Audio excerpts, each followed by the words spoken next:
Good evening students, this is Santosh Kumar Sinha, your English faculty and welcome to my channel that is called ज्ञान गुरु English.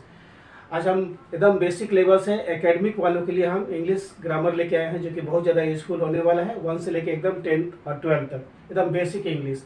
और जो chapter रहेगा वो आपका tense रहेगा, ठीक है, क्योंकि टेंस को इंग्लिश का रूट माना जाता है। तो आज हम एकेडमिक वालों के लिए जो बच्चे एकेडमिक में हैं जैसे क्लास 1 से लेकर 10 या 12 तक जो भी बच्चे हैं उनको इंग्लिश का जो एकेडमिक सेशन में जो ग्रामर पूछा जाता है वो हम लेके आए हैं। तो चलिए उसको ध्यान में रखते हुए टेंस आज हम स्टार्ट करेंगे, जो कि टेंस किसी भी एकेडमिक का या कंपटीशन का बहुत ज़्यादा रूट लेवल माना जाता है। तो अगर आपका टेंस ठीक रहेगा तो आपका इंग्लिश का कॉन्सेप्ट क्लियर रहेगा। तो टेंस इंग्लिश का रूट है, यानी कि फाउंडेशन है, बेस है। तो उसी को ध्यान में रखते हुए सबसे पहले हम लोग टॉपिक को डिफाइन करते हैं। जैसे टेंस पढ़ेंगे तो देखेंगे कि टेंस है क्या। जैसे आप लोग पढ़ते हैं ना नाउन क्या है, तो किसी भी नाम को नाउन कहते हैं। Nouns are naming word. उसी तरह से प्रोनाउन क्या है, तो pronoun is a word use for is instead of noun, जो नाउन के बदले में आता है दैट इज कॉल्ड प्रोनाउन। और किसी भी नाम को जिसका नाम दिया जा सके दैट इज कॉल्ड नाउन। तो उसी तरह से टेंस क्या है, व्हाट इज द टेंस, तो क्या बोलेंगे, tense qualifies time and action.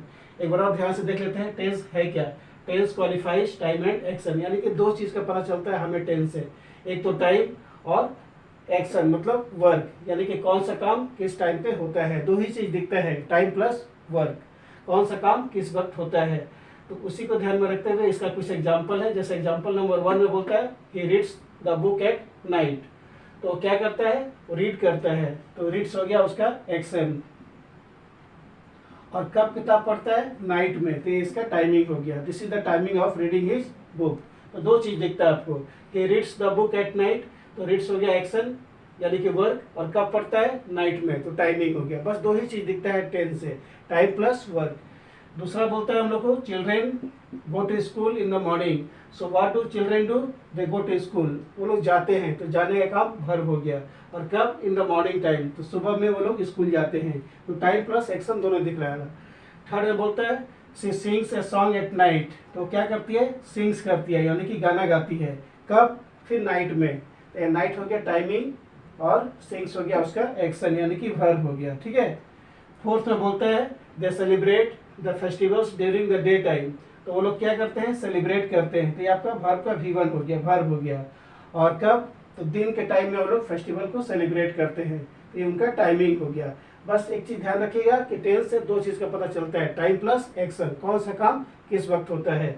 अब सभी चीज को हम स्ट्रक्चर में दिखला देंगे तो बहुत ही अच्छा रहेगा, क्योंकि किसी भी चीज का स्ट्रक्चर मोस्ट इंपॉर्टेंट होता है। अगर आपका स्ट्रक्चर पर कमांड है तो इसको देख करके आप बहुत सारा सेंटेंसेस फ्रेम आउट कर सकते हैं। तो सबसे पहले स्ट्रक्चर में सब्जेक्ट आता है, उसके बाद आइदर V1 और V5 होता है, यानी कि वर्ब का 5 रूप होता है। तो ये प्रेजेंट टेंस है, तो इसमें आइदर V1 और V5 का प्रयोग करेंगे।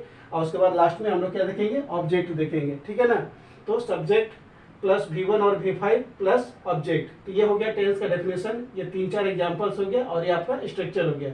अब चलिए इसी को आज हम लोग आगे बढ़ाते हैं कि काइंड्स ऑफ प्रेजेंट टेंस कितना होता है। तो चलिए इसको देखते हैं कि क्या है टेंस और उसका कॉन्सेप्ट क्या है। हम लोग क्वेश्चंस को मतलब टेंस को हम लोग कंटिन्यू करते हैं और देखते हैं कि काइंड्स ऑफ टेंसेस कितने होते हैं इंग्लिश ग्रामर में। तो there are 3 types of tenses in our English grammar. Kinds of tenses it is of 3 types. Number 1 present tense, number 2 past tense, number 3 future tense. मतलब ये आपका मेन टेंस हो गया। तो इंग्लिश ग्रामर में total tense कितने होते हैं, 3, present tense, past tense and future tense. ये मेन टेंसेज हो गया।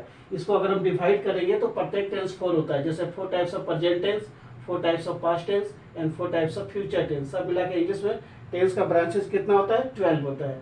इसका ब्रांचेस 12 होता है, लेकिन मेन टेंस कितने होते हैं, 3, present tense, past tense and future tense. तो आज हम लोग डिस्कस करेंगे प्रेजेंट टेंस के बारे में, दूसरे दिन पास्ट टेंस के बारे में और तीसरे दिन फ्यूचर टेंस के बारे में। मतलब टोटल हम लोग 3 डेज लेंगे आपको प्रेजेंट, पास्ट और फ्यूचर कंप्लीट करने के लिए। तो आज हम लोग का प्रेजेंट टेंस का देखना है कि क्या है। तो स्ट्रक्चर ऑफ प्रेजेंट टेंस मतलब प्रेजेंट टेंस का 4 रूप, present indefinite, present continuous, present perfect and present perfect continuous tense. तो स्ट्रक्चर सबका आप जान लेंगे ना तो बहुत सारा सेंटेंस आप बना सकते हैं। तो किसी भी टॉपिक का स्ट्रक्चर मेन चीज होता है। तो पहला आता है प्रेजेंट इंडेफिनिट, ठीक है। प्रेजेंट इंडेफिनिट इसका स्ट्रक्चर होता है सब्जेक्ट आइदर V1 और V5 प्लस ऑब्जेक्ट, ठीक है। क्या होता है प्रेजेंट इंडेफिनिट या सिंपल प्रेजेंट का स्ट्रक्चर क्या होता है, सब्जेक्ट आइदर V1 और V5 प्लस ऑब्जेक्ट। सेकेंड आता है हम लोग का प्रेजेंट कंटिन्यूअस।